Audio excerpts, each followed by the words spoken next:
అందరికీ నమస్కారం. నా పేరు బి బ్లెస్సీ. నేను 7వ తరగతి చదువుతున్నాను. APS residential.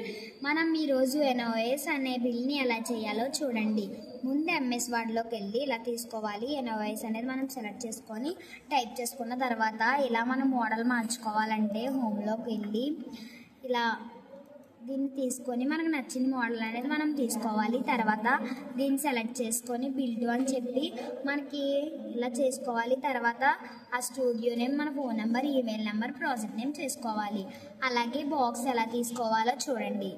ఇన్సెట్లోకి వెళ్ళి టేబుల్లోకి వెళ్ళి మనకి ఎన్ని కావాలితే అన్ని బాక్సెస్ తీసుకుంటే ఆటోమేటిక్గా వస్తుంది. తర్వాత ఇది కూడా అలాగే ఇన్సెట్లోకి వెళ్ళి టేబుల్లోకి వెళ్ళి మనకి ఎన్ని బాక్సెస్ కావాలో అన్ని బాక్సెస్ తీసుకోవాలి.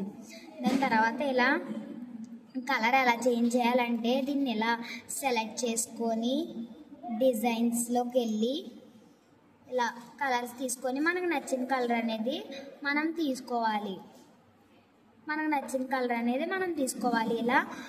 ఇలా మొత్తం ఈ బిల్ అనేది ఇలా సింపుల్గా చేయాలి. Thank you.